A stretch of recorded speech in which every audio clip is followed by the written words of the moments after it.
Hello guys, आज हम explain करने वाले हैं एक एक्शन फैंटेसी मूवी को जिसका नाम है कॉन्स्टेंटाइन। क्या आप जानते हैं कि मरने के बाद आप स्वर्ग में जाएंगे या नर्क में? पर अगर किसी को पहले ही पता हो कि वो मरने के बाद नर्क में ही जाएगा तो वो आदमी क्या करेगा? चलिए देखते हैं। मूवी की शुरुआत में हमें एक तकदीर के भाले के बारे में बताया जाता है जो एक अनजान आदमी को मिलता है, जिसे पकड़ने के बाद वो इंसान अपने होशो हवास खो देता है और उसके हाथ पर एक खास तरह का निशान भी बन जाता है और फिर वो अचानक से चलने लगता है। तभी उससे एक गाड़ी आकर टकराती है पर उसे कुछ नहीं होता, जबकि गाड़ी चकनाचूर हो जाती है और वो आदमी फिर से उठकर यहाँ से भाग जाता है। और फिर इसके बाद हम जॉन कॉन्स्टेंटाइन को देखते हैं जिसे एक लड़की के इलाज के लिए बुलाया गया है क्योंकि उसके ऊपर एक शैतानी सिपाही ने कब्जा कर लिया है। और फिर जॉन इसका इलाज शुरू कर देता है जिससे वो लड़की शांत हो जाती है, पर तभी वो शैतान जॉन पर हमला कर देता है। इसलिए जॉन कहता है कि मुझे एक बड़ा सा शीशा चाहिए और फिर आईना आने के बाद जॉन लड़की के ऊपर कुछ खास पवित्र मंत्र पढ़ने लगता है, जिसके बाद वो शैतानी सिपाही शीशे के अंदर कैद हो जाता है पर वो उससे बाहर निकलने की कोशिश करता है। इसीलिए जॉन उस शीशे को पकड़कर बाहर फेंक देता है पर वो मरता नहीं है बल्कि भाग जाता है। और इधर वो लड़की भी ठीक हो जाती है। पर जाने से पहले जॉन अपने साथी फादर से कहता है कि ये कोई आम बात नहीं है कि एक शैतानी सिपाही ने इस दुनिया में आने की कोशिश की है, जरूर कुछ गड़बड़ है। इसीलिए तुम्हें अब इस बारे में और छानबीन करनी होगी क्योंकि शैतानी रूह और फरिश्ते ऐसे डायरेक्ट इंसानों की दुनिया में नहीं आ सकते। ये उसूलों के खिलाफ है क्योंकि शैतान और फरिश्ते इंसानों की दुनिया में दखल अंदाजी नहीं करेंगे। इंसान अपनी मर्जी से अच्छे बुरे काम कर सकते हैं जिसके जिम्मेदार वो खुद होंगे, पर फिर भी शैतान उन्हें बहला फुसलाकर बुरे कामों की तरफ ले जाते हैं, जबकि फरिश्ते इंसानों को अच्छे कामों की तरफ भेजने की कोशिश करते हैं। इसके बाद हॉस्पिटल में हम इजाबेल को देखते हैं जो रूम से निकलकर हॉस्पिटल की छत पर आ जाती है और उसके हाथ पर भी वही निशान होता है जो उस भाले वाले आदमी के हाथ पर था। और फिर इतने में ही इजाबेल हॉस्पिटल की छत से कूदकर खुदकुशी कर लेती है जो सीधा नीचे पूल में आकर गिरती है। और इधर जॉन डॉक्टर के पास आ जाता है और डॉक्टर इसे बताते हैं कि तुम्हें फेफड़ों का कैंसर है और ये आखिरी स्टेज पर है। और फिर इधर हम देखते हैं कि इजाबेल की डेड बॉडी को देखने के लिए उसकी जुड़वा बहन एंजेलिना आती है और ये दोनों बहनें जुड़वा थीं, इसीलिए एंजेलिना को यकीन नहीं होता कि इजाबेल कभी खुदकुशी कर सकती है। इसके बाद हम उस इंसान को देखते हैं जिसके पास वो तकदीर का भाला है और ये जहाँ से गुजरता है वहाँ पर जानवरों की लाशें बिछना शुरू हो जाती हैं। और इधर हम देखते हैं कि जॉन अपने साथी के पास आता है जो उसे शैतानों से लड़ने के लिए कुछ हथियार देता है जैसे कि पवित्र जल और ड्रैगन की सांसें जो आग छोड़ती हैं। और फिर इसके बाद जॉन चर्च में आ जाता है जहाँ पर इसे एक फरिश्ता मिलती है जिसका नाम गैब्रियल है। और फिर जॉन इससे कहता है कि मैं सालों से अच्छे काम करके लोगों की जान बचा रहा हूँ, इसीलिए अब मुझे मरने के बाद स्वर्ग में जगह मिलनी चाहिए। गैब्रियल कहती है कि तुम काफी खुदगर्ज इंसान हो जो लोगों की जान भी इसलिए बचा रहे हो ताकि तुम स्वर्ग में जा सको, पर ये ऐसे काम नहीं करता। जिस पर जॉन गुस्से में वहाँ से उठकर बाहर आ जाता है। और इधर एंजेलिना अपनी बहन की मौत की वजह तलाशने के लिए सीसीटीवी कैमरा देख रही होती है। तभी उसमें वो अपनी बहन को कूदने से पहले जॉन कॉन्स्टेंटाइन का नाम लेते हुए देखती है। और इधर जॉन कॉन्स्टेंटाइन बारिश में अपने घर पर जा रहा होता है पर तभी उसके ऊपर एक शैतान हमला कर देता है जो पूरी तरह से कीड़े मकोड़ों से बना हुआ है। ये जॉन को मारने की कोशिश करता है पर जॉन इससे ज्यादा ताकतवर था और वो अपने खास हथियार और अपनी सूझबूझ से उसे भी मार देता है। और फिर इसके बाद जॉन मिडनाइट नाम के आदमी से मिलने के लिए एक क्लब में आता है। मिडनाइट दोनों दुनियाओं के बीच में काम करता है, वो फरिश्ते और शैतानों को बिना इजाजत के दुनिया में आने नहीं देता। जॉन इससे कहता है कि शैतान खुलेआम हमारी दुनिया में घूम रहे हैं, जिस पर मिडनाइट को यकीन नहीं होता क्योंकि वो कहता है कि कोई भी फरिश्ता या डीमन शैतान या गोट की इजाजत के बिना डायरेक्ट दुनिया में नहीं आ सकता। तभी यहाँ पर एक और शैतान आ जाता है जिसका नाम बेल्थाजार है। जॉन उसे देखते ही मारने की कोशिश करता है पर मिडनाइट उसे रोक देता है कि तुम मेरे क्लब में ये सब नहीं कर सकते, मेरा काम संतुलन बनाना है। इसके बाद जॉन जब अपने घर पर आता है तो उससे मिलने के लिए एंजेलिना भी आ जाती है और उसे अपनी बहन के बारे में बताने लगती है और बताती है कि मेरी बहन एक कैथलिक थी जो खुदकुशी नहीं कर सकती थी, उसे किसी ने बहकाया था, शायद किसी शैतान ने। जिस पर जॉन बताता है कि हाँ मैं जानता हूँ कि खुदकुशी करने पर क्या होता है, जब तुम खुदकुशी करोगे तो तुम्हें नर्क में भेज दिया जाएगा जहाँ तुम्हारी चीरफाड़ होगी और तुम हर रोज वैसे ही मरोगे, वो भी अनंत काल तक। जिस पर एंजेलिना गुस्सा होकर यहाँ से जाने लगती है कि तुम्हें भी नर्क में ही जाना चाहिए। पर जॉन देखता है कि उसके पीछे कुछ शैतान लग गए हैं, इसीलिए जॉन उसके पीछे पीछे बाहर आ जाता है। तभी यहाँ पर चारों तरफ की लाइटें बंद होने लगती हैं और अंधेरा होते ही जॉन अपने हाथ पर सल्फर बांध लेता है और उसे जलाने पर इनके सामने वो शैतान आ जाते हैं जिन्हें जॉन यहाँ से भगा देता है। और अब ये देखकर एंजेलिना को भी जॉन पर यकीन हो जाता है और फिर जॉन एंजेलिना से कहता है कि चलो पता करते हैं कि तुम्हारी बहन ने खुदकुशी की थी या नहीं। और फिर इजाबेल के घर पर आने पर जॉन पानी के जरिए नर्क में जाने की कोशिश करता है और एंजेलिना को बाहर भेज देता है और दरवाजा बंद होते ही टाइम रुक जाता है और जॉन नर्क में पहुंच जाता है जहां चारों तरफ तबाही है और इसके पीछे शैतान के सिपाही आने लगते हैं। जॉन जैसे ही इजाबेल के पास भागता है तो वो शैतानी सिपाही भी इसके पीछे पीछे आ जाते हैं और इजाबेल नीचे कूद जाती है, पर जॉन उसके हाथ की स्लिप लेकर वहाँ से बाहर आ जाता है और फिर एंजेलिना से कहता है कि तुम दोनों बहनें जुड़वा थीं, लेकिन तुम्हारी बहन ने खुदकुशी ही की है और अब वो पछता रही है। इधर हम उसी पादरी को देखते हैं जिसे जॉन ने छानबीन करने का काम दिया था और जब ये इजाबेल की बॉडी को आकर चेक करता है तो इसे उसके हाथ पर वही निशान मिलता है और इसे कुछ दिखाई भी देने लगता है, जिससे डरकर ये पानी की तलाश में एक शराब की दुकान में भाग जाता है। पर बोतल से तो शराब निकल रही थी लेकिन इसके मुंह में नहीं जा रही थी, जिससे ये तड़पने लगता है और इसका हलक सूखने लगता है। तभी यहाँ पर बेल्थाजार आ जाता है जो ये सब कर रहा था, पर मरने से पहले पादरी जॉन के लिए अपने हाथ पर गोद गोद कर एक निशान बना देता है। और इधर जॉन एंजेलिना को बताता है कि जब मैं छोटा था तो मुझे शैतान दिखते थे, वो भी उसके असली रूप में, लेकिन कोई भी मेरी बातों पर यकीन नहीं करता था। और जब मेरे माता पिता को ये सब पता चला तो उन्होंने मेरा डॉक्टरों से इलाज कराना शुरू कर दिया और दुनिया मुझे पागल समझने लगी, इसीलिए मेरे पास आत्महत्या करने का ही रास्ता बचा था। पर मैं इसमें भी नाकाम रहा क्योंकि डॉक्टरों ने मुझे बचा लिया था, लेकिन मैं 2 मिनट के लिए मर गया था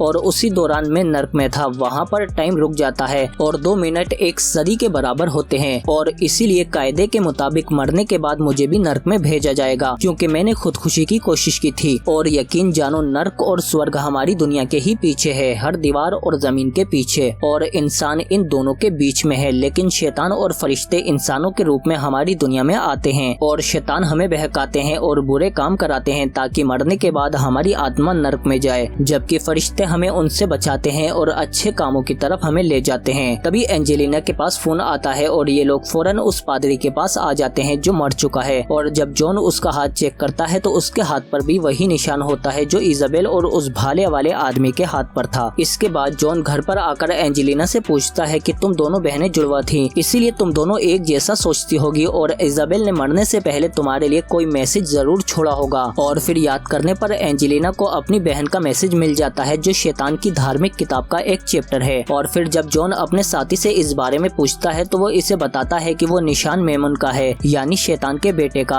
और इसमें लिखा है कि शैतान के बेटे को अपने पिता की हुकूमत में रहना पसंद नहीं है, इसीलिए वो अपने पिता से बगावत करके अपनी नई हुकूमत बनाना चाहता है और इसके लिए वो दुनिया में आएगा जिससे मानव जाति का नामो निशान मिट जाएगा। लेकिन उसे हमारी दुनिया में आने के लिए एक पादरी के साफ शरीर में आना होगा, यानी कि इजाबेल के शरीर में, और उसके शरीर से बाहर निकलने के लिए उसे तकदीर के भाले की मदद चाहिए होगी। तभी जॉन के साथी पर अटैक हो जाता है और जब तक जॉन यहाँ पर आता है तब तक वो मर चुका था। और फिर इसके बाद एंजेलिना जॉन को बताती है कि मेरी बहन को भी शैतान दिखते थे तुम्हारी ही तरह, पर कोई भी उसकी बातों पर यकीन नहीं करता था और लोग उसे पागल समझने लगे थे। पर मैं जानती थी कि ये सच है क्योंकि मुझे भी शैतान दिखते थे, पर मैंने ये बात किसी को नहीं बताई क्योंकि मैं नहीं चाहती थी कि कोई मुझे भी मेरी बहन की तरह पागल समझे। और फिर इसके बाद जॉन इजाबेल का पता लगाने के लिए एंजेलिना को भी शैतानों की दुनिया यानी नर्क में भेजने के लिए पानी में लिटा देता है। और फिर कुछ ही देर में मरने से पहले इजाबेल भी शैतानों की दुनिया में पहुंच जाती है, जहां से वापस आकर वो पता लगा लेती है कि जॉन के दोस्त को एक बेल्थाजार नाम के शैतान ने मारा है। इसके बाद जॉन बेल्थाजार को ढूंढते हुए उसके पास आ जाता है और जब उसके मुंह पर पवित्र जल डालता है तो वो अपने असली रूप में आ जाता है और फिर जॉन उसे मारने लगता है, लेकिन बेल्थाजार इसे पकड़ लेता है और कहता है कि तुम शैतान के बेटे को इस दुनिया में आने से नहीं रोक सकते और अब हमारे पास तकदीर का भाला भी आने वाला है। लेकिन तभी जॉन अपने खास हथियार की मदद से शैतान को बहुत बुरी तरह से मारने लगता है, जिससे शैतान नहीं बच पाता और जॉन बेल्थाजार से शैतान के बेटे के प्लान के बारे में पूछता है, जिस पर वो जॉन को सब कुछ बता देता है। लेकिन तभी वो एंजेलिना को देखकर कहता है कि इसे लाना ही मेरा मकसद था और तुम खुद ही इसे यहाँ पर ले आए। तभी जॉन उसे मार देता है और फिर इसके बाद जॉन एंजेलिना को बताने लगता है कि शैतान के बेटे को इस दुनिया में आने के लिए वो तकदीर का भाला मिल गया है। पर तभी कोई अनजान शक्ति एंजेलिना को अंदर खींच लेती है और वो दीवारों को तोड़ते हुए एंजेलिना को ले जाने लगती है और जॉन किसी भी हाल में एंजेलिना को नहीं पकड़ पाता और वो एंजेलिना को ले जाते हैं। इसके फौरन बाद जॉन मिडनाइट के पास आता है और उनसे कहता है कि संतुलन बिगड़ चुका है और शैतान खुलेआम हमारी दुनिया में आ रहे हैं, जिस पर मिडनाइट मान जाता है और फिर वो एक खास कुर्सी पर जॉन को बिठा देता है, जिसकी मदद से जॉन जॉन को पता चल जाता है कि कोई शख्स वो भाला लेकर हॉस्पिटल की तरफ जा रहा है और एंजेलिना भी उसी हॉस्पिटल में है जहां शैतान इंसानी रूप में मौजूद हैं। इसके बाद जॉन अपने असिस्टेंट के साथ इन्हें मारने की पूरी तैयारी कर लेता है और खास हथियार और पवित्र जल लेकर ये दोनों हॉस्पिटल में आ जाते हैं और फिर जॉन का असिस्टेंट पानी की टंकी में क्रॉस को डाल देता है जिससे टैंक का सारा पानी पवित्र जल बन जाता है और फिर जॉन शैतानों के रूम में आ जाता है और फायर सिस्टम को एक्टिवेट कर देता है जिससे इन सबके ऊपर पवित्र जल बरसने लगता है और फिर जॉन इन सबको एक एक करके ड्रैगन के सांस वाले हथियार से मारने लगता है और जल्दी ही जॉन इन सभी शैतानों का सफाया कर देता है। और इधर अंदर एंजेलिना उसी पूल में होती है जिसमें इसकी बहन ने कूदकर आत्महत्या की थी। तभी यहाँ पर वही आदमी आ जाता है जिसके पास भाला है और वो एंजेलिना को पानी में डुबो देता है और जैसे ही ये मरने वाली होती है तो तभी ये नर्क में पहुँच जाती है जहाँ पर इसे शैतान का बेटा मिलता है। और फिर जब तक जॉन यहाँ पर आता है तो वो देखता है कि शैतान के बेटे ने एंजेलिना की बॉडी पर कब्जा कर लिया है और वो जॉन के ऊपर भी हमला कर देता है। लेकिन तभी जॉन का साथी भी यहाँ पर आ जाता है और ये दोनों मिलकर एंजेलिना को पानी से बाहर निकाल लेते हैं और फिर जॉन उसके ऊपर खास पवित्र मंत्र पढ़ने लगता है पर इससे शैतान का बेटा काबू में नहीं आता और फिर तभी वही अनजान शक्ति जॉन के असिस्टेंट को भी मार देती है। जिसके बाद जॉन गुस्से में उसे सामने आने को कहता है। तभी वो सामने आकर जॉन पर हमला कर देती है जो कि गैब्रियल ही थी। गैब्रियल कहती है कि तुम इंसान हमेशा से गलतियां करते हो और फिर गॉड से माफी मांगते हो जिसके बाद गॉड तुम्हें माफ भी कर देता है, लेकिन तुम लोगों को सजा इसी दुनिया में मिलनी चाहिए। इसीलिए गैब्रियल शैतान के बेटे का साथ दे रही है और फिर गैब्रियल जॉन को उठाकर दूर फेंक देती है और फिर एंजेलिना के पेट में से शैतान के बेटे को आजाद करने के लिए उसी भाले से एंजेलिना को मारने लगती है। पर तभी जॉन अपने हाथों की नसें काट लेता है क्योंकि ये जानता था कि जब ये मरेगा तो शैतान लूसीफर खुद इसकी आत्मा लेने के लिए आएगा और जब शैतान लूसीफर आता है तो समय रुक जाता है और फिर वो जॉन से कहता है कि मैं तुम्हें ले जाने के लिए बेताब हूँ। जिस पर जॉन उसे बताता है कि तुम पहले अपने बेटे को संभालो क्योंकि वो तुम्हारी हुकूमत के खिलाफ बगावत करके इस दुनिया में आना चाहता है और अपनी हुकूमत बनाना चाहता है। पर लूसीफर को इसकी बातों पर यकीन नहीं होता, इसीलिए जॉन कहता है कि बगल वाले कमरे में जाकर खुद ही देख लो। जिसके बाद लूसीफर गुस्से में वहाँ पर जाता है तो वो देखता है कि गैब्रियल शैतान के बेटे को आजाद कर रही है और उसके पास वही तकदीर का भाला भी है। इसीलिए लूसीफर एंजेलिना को वहाँ से हटा देता है और समय शुरू कर देता है और फिर हम नीचे परछाई में देखते हैं कि लूसीफर ने अपने बेटे को जकड़ रखा है जो छूटने की कोशिश कर रहा है। पर लूसीफर कहता है कि यहाँ पर हमेशा मेरी हुकूमत रहेगी और फिर वो गैब्रियल को सजा देने के लिए उसके पंख जला देता है और उसे इंसान बना देता है और यह अपने बेटे को भी दोबारा से नर्क में भेज देता है। और फिर इसके बाद वो जॉन के पास आता है और जॉन से कहता है कि मांगो तुम्हारी आखिरी इच्छा क्या है, क्या तुम और जीना चाहते हो। जिस पर जॉन कहता है कि तुम उस लड़की इजाबेल को नर्क से आजाद कर दो क्योंकि उसने खुदकुशी नहीं की थी, तुम्हारे बेटे ने उसका इस्तेमाल किया था। जिस पर लूसीफर मान जाता है और उसे नर्क से आजाद कर देता है। जिसके बाद इजाबेल स्वर्ग में चली जाती है। इसके बाद लूसीफर जॉन को अपने साथ नर्क में ले जाने लगता है पर तभी जॉन की बॉडी जाम हो जाती है और लूसीफर उसे नहीं खींच पाता। तभी लूसीफर समझ जाता है कि जॉन ने खुद के बजाय इजाबेल को नर्क से आजाद कराया जो कि एक बहुत ही बड़ा बलिदान है, इसीलिए जॉन को स्वर्ग में भेजा जा रहा है। पर लूसीफर को ये बर्दाश्त नहीं होता और वो जॉन के कैंसर को पकड़कर बाहर निकाल देता है और उससे कहता है कि अभी तुम मरोगे नहीं बल्कि और जियोगे, ताकि तुम जब गुनाह करके मरोगे तो मैं तुम्हें खुद अपने साथ नर्क में लेकर जाऊंगा। इसके बाद हम देखते हैं कि जॉन एंजेलिना से कहता है कि इस भाले को कहीं पर छिपा दो ताकि कोई और इसका गलत इस्तेमाल ना कर पाए। और जब जॉन अपने असिस्टेंट की कब्र पर आता है तो वो देखता है कि वो फरिश्ते के रूप में ऊपर आसमान में जा रहा है और अब जॉन को भी अपनी जिंदगी का मकसद समझ में आ जाता है कि इंसानों को सिर्फ अच्छे काम ही करने चाहिए ताकि उन्हें मरने के बाद स्वर्ग यानी जन्नत में जगह मिल सके। और इसी के साथ ये शानदार मूवी यहीं पर खत्म हो जाती है। अगर आपको ये वीडियो अच्छी लगी है तो प्लीज लाइक जरूर करो इसे और कमेंट करके बताओ कि आपको ये मूवी कैसी लगी। इसके अलावा आप हमारे चैनल में जाकर इससे और भी अच्छी वीडियो देख सकते हैं, पर उससे पहले सब्सक्राइब तो करो हमारे चैनल को, बेल आइकन दबाकर नोटिफिकेशन ऑल पर भी क्लिक करो ताकि और भी अच्छी वीडियो मिलते रहे आपको। हम मिलते हैं आपसे अगली वीडियो में।